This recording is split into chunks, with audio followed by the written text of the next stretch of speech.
From the studios of Farm Journal Broadcast, this is AgDay.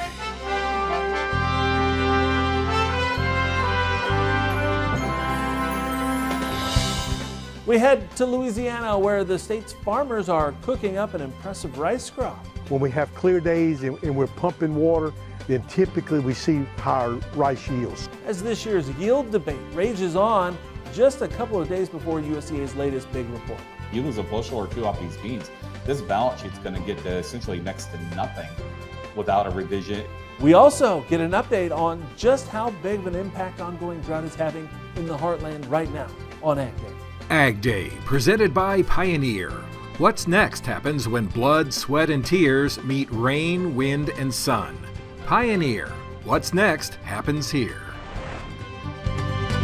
Good morning, I'm Clinton Griffiths. A slight improvement in the drought numbers is helping to boost crop conditions right now. USDA presenting better news in this week's crop progress report. It now says 55% of the corn crop is rated good to excellent. That's up 4% from last week. Soybeans also doing slightly better, now 51% rated good to excellent, up 1% from a week ago. Winter wheat harvest overall still trailing, with 46% now in the bend compared to the 5-year average of 59%. Another key report from USDA comes out tomorrow, the latest supply-demand numbers. AgDay's Michelle Rook joins us. And Michelle, drought is bound to have an impact on the numbers this month. Yeah, you would think so, Clinton, but that's why the debate is raging, because USDA historically has not made yield changes in the July WASDE in only a few instances. So that's the wild card here, because we do know USDA will be making some adjustments because of quarterly stocks and the acreage figures that we got in the June 30th reports. For new crop corn ending stocks, one survey is estimating 2.17 billion bushels, but another is 2.26 billion, almost unchanged from June. The lower estimate offset the 2 million additional acres by lowering corn yield to 175 bushels per acre. Now, the last time USDA cut yield in July was in 2012, but corn was only rated 40% good to excellent. Either way, the ending stocks look bearish.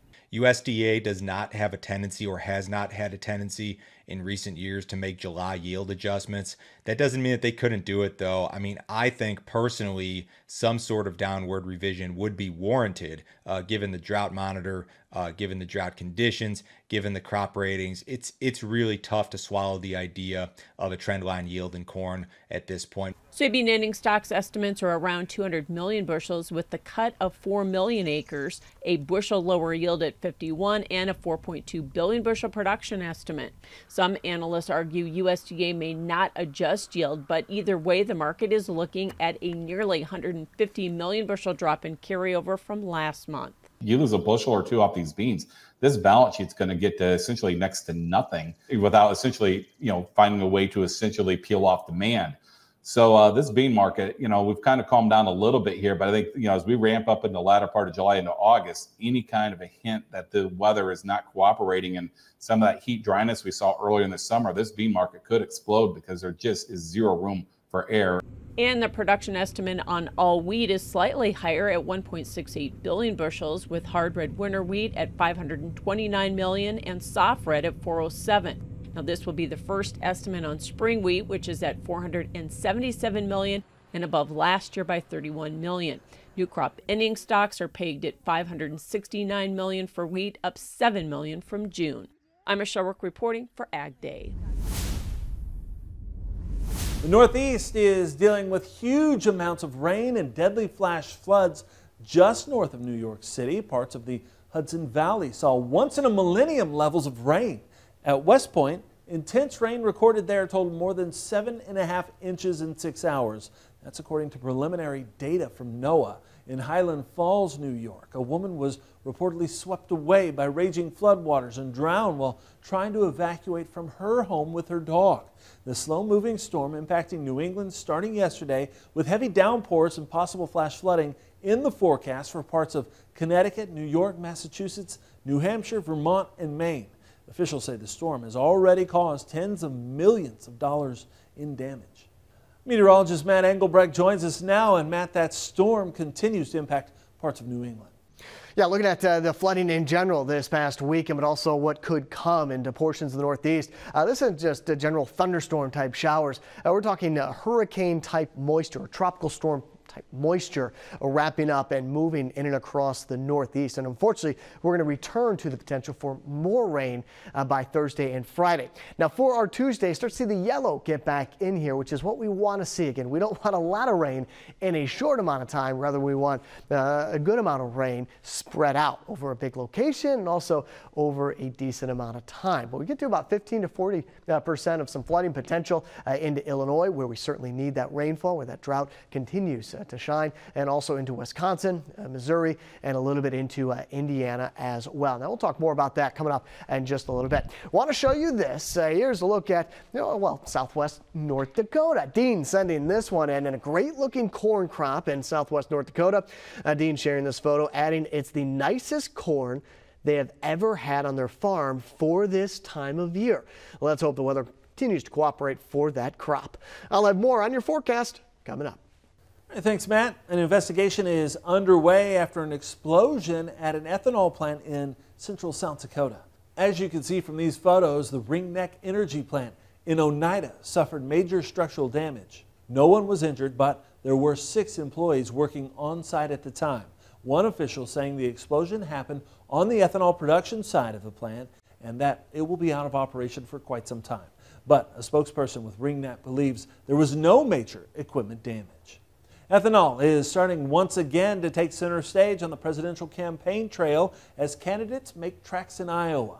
Campaigning in the state, former President Donald Trump attacked fellow Republican Florida Governor Ron DeSantis as an enemy of corn-based ethanol. The former president, speaking to more than 1,000 people in Council Bluffs, he criticized DeSantis for opposing the federal mandate for ethanol. Although caucus campaigns have become more focused on national priorities, some candidates have portrayed support for ethanol as a litmus test in Iowa.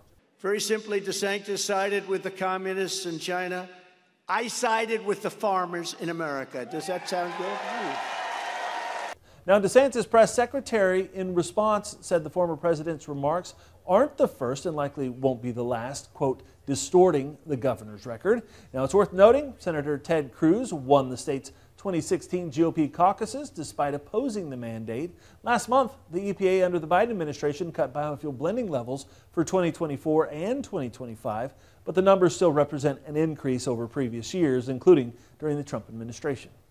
U.S. Treasury Secretary Janet Yellen says her 2 days of meetings in China last week will help pave the way for more stable relations between the economic superpowers. After 10 hours of meetings, Yellen says she expects more regular communication between the U.S. and China. She added the world is big enough for both to thrive.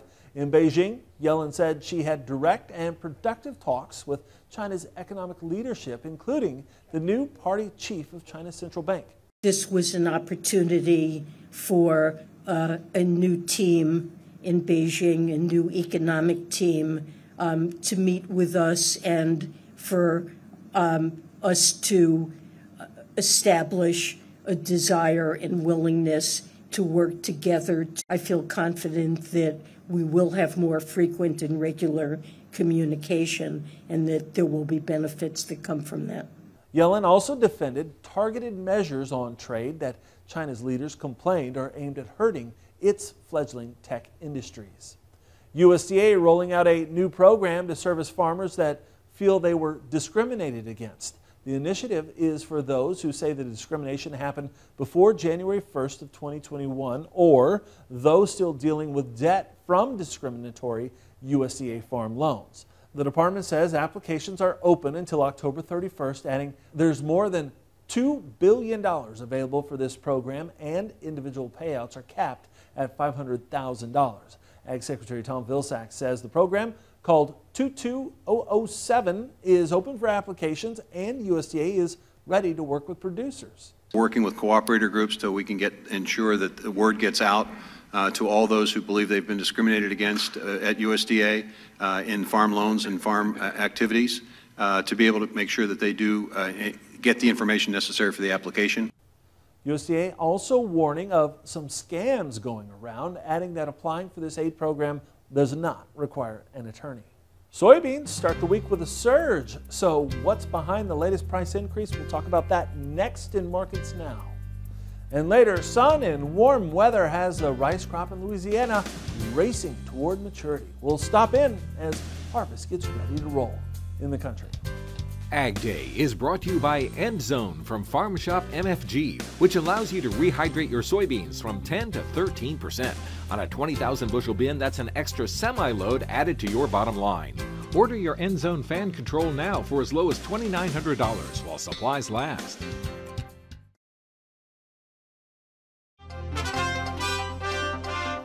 A developing story we're following is Bayer considering spinning off its crop science division. That report is currently circulating online. The report first showing up in Plateau Brief, a German business news agency. It says the new Bayer CEO, Bill Anderson, is already working on plans to spin off the agrochemicals business by modeling it after Siemens Energy and take it public. It reports selling the crop science division to a strategic or financial investor is not an option, and it says it could take at least 3 to 4 months before a plan is finalized. Bayer stock on Monday rising on the rumor. Soybeans starting the week with big gains amid forecasts that indicate a return of hot, dry weather next week. Michelle Rook is back to talk it over with Sean Hackett in Markets Now. Monday's market closes higher in the row crops. We were mixed in the wheat market. Sean Hackett with Hackett Financial Advisors joining us with analysis. And Sean, soybeans the price leader on Monday. So was that market putting in weather premium, or was that some positioning ahead of the WASDE? We really don't see any major change in the weather pattern heading into mid-late July, so I don't think that's the reason. I think the market, in the back of their mind, they know that acreage report really knocked those acres down. They're expecting a bullish report on Wednesday. We hit the market hard on Friday, and I just think that there was, short covering, preparing for this report, and then trade whatever that report says based on expectations. So I really feel it's all USDA positioning related. So the corn market obviously got spillover support from higher soybeans and the product values, because any way you slice it, that's going to be a bearish report on Wednesday for corn, isn't it? There's no way to get around it unless they surprise and really lower yields significantly in July to offset that. The history of the USDA wanting to lower corn yields in July is not very good. 2012 was an extreme case where they actually did do that, but I want to remind everyone that in July of 2012, it was hot, dry. The crop was falling apart day by day, hour by hour. We're absolutely not seeing that. We're seeing cool, wet weather. It's hard for me to think that yields would be able to offset those increased acres and create a bullish report. At least that's how we're seeing it right now. Yeah, and the funds have actually gotten out of a lot of their long position in corn, so they're comfortable already, right, with this crop size?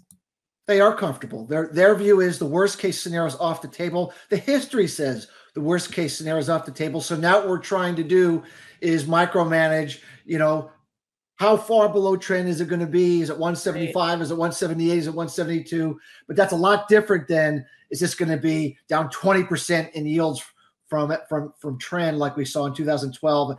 And the funds are now reducing their longs, getting comfortable with that concept. All right. Well, thanks for joining us. That's Sean Hackett with Hackett Financial Advisors. More AgDay coming up.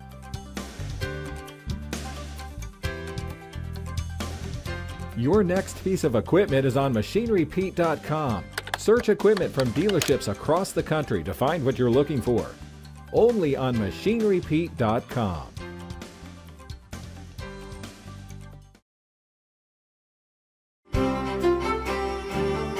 So just a little bit ago, we looked at the potential for some flooding or at least some heavy downpours in and across Iowa, Wisconsin, and eventually by Wednesday and Thursday into Illinois and other portions of the Midwest. The reason why, I want to take a look at the jet stream. You got a pocket of cool air showing up in the jet stream and energy kind of finding that in between. The heat back down here to the bottom left-hand corner of your screen and that cool pocket of air up there to the top, or to the top right. So right in between there, this is something that we talked about last week. There are railroad tracks being laid down for some moisture to come over. The severe weather threat, it's not zero, but this isn't a severe weather outbreak type scenario. Rather, it's a training rain type event where you find that contour, that contrast between the cold and the warm. Again, that's setting up on Tuesday. As we go into Wednesday, Thursday, and Friday, that will start to shift a little bit more towards the East Coast, and once again there's the potential there for some rain all the way up into the Northeast. Now, snapshot to Thursday at 8 o'clock in the morning. The pockets of rain will start back here to the Dakotas and work down to the Southeast, and eventually raining themselves out down in the Southeast, Georgia, South Carolina, and also into North Carolina. As we go into your Friday and the weekend, you see how that same type of pattern takes shape. A low pressure system is eventually going to exit back up to the north and east, and it's that combination of not only the moisture but also that low pressure system that could potentially bring more rain to where they don't need it, as we've already seen in the Northeast. Temperature outlook reflecting that pattern, so pocket of cool air, so right about normal in terms of our temperatures, July 15th through July 19th. I'll start off in Kentucky. Bowling Green, sunny, high 88, low of 62. Monroe, Louisiana, right along I-20, high around 88 degrees, low of 74. And you got to go down to Georgia, 88 degrees for high, low of 80. Have we culled enough cows to make a difference when it comes to milk prices? We'll have that answer next. And later, we'll brave the summer heat and check on the rice crop in Louisiana, in the country. Registration is open for the 2023 Pro Farmer Crop Tour, August 21st through the 24th. Attend one of our nightly meetings or join online as we gain insight on the 2023 growing season. Visit profarmercroptour.com/register to select the stop nearest you.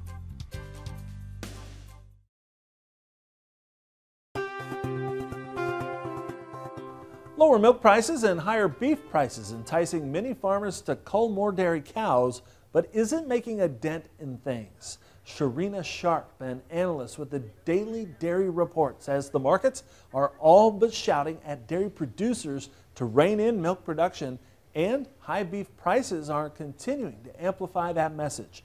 Phil Plourde of Ever.Ag says right now prices have gotten low enough to discourage supply growth, but it appears the milk supply must be reduced even more. He says that means more cows must continue to exit herds to get milk production back in alignment to help improve milk prices. But expansion is underway at one creamery to try and handle increasing production.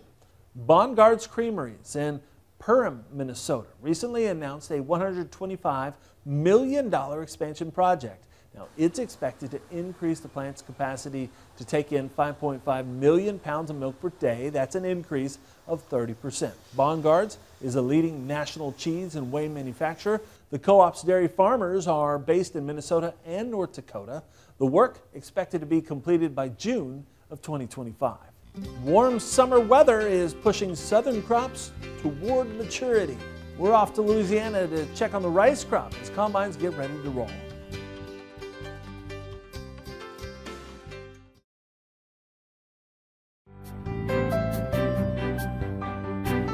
Hot, sunny weather has quickly matured rice crops across Louisiana, and as LSU Ag Center's Craig Gotro reports, combines will soon begin harvesting what's expected to be a good crop for growers. Triple-digit temperatures were common across Louisiana the first week of July, causing some concern for rice producers with late-planted rice. Hot nighttime temperatures can cause issues for pollinating rice, leading to unfilled grains. Farmers are also having to irrigate their fields. It's very expensive as far as pumping. We've had to pump a lot on some of this later rice. But again, when we have clear days and we're pumping water, then typically we see higher rice yields. Much of the rice in Louisiana was planted early, but cooler weather and overcast days had the crop growing slowly. Higher temperatures in June and July have helped mature the crop. Harvesting early helps farmers who plan to grow a second crop. If we can get our rice cut in July or first part of August, then typically we have potential for an excellent ratoon crop, or what some people call second crop.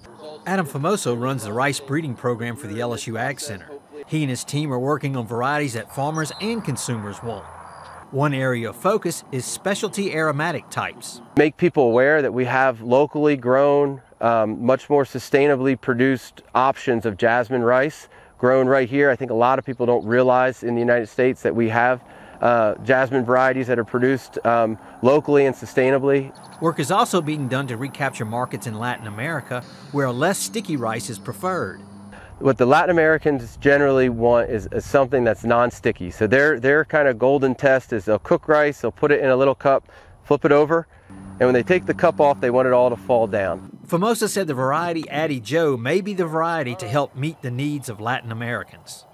With the LSU Ag Center, this is Craig Gocho reporting. All right, thanks, Craig, and that's all the time we have this morning. We're sure glad you tuned in. From all of us here at AgDay, I'm Clinton Griffiths. Thanks for watching.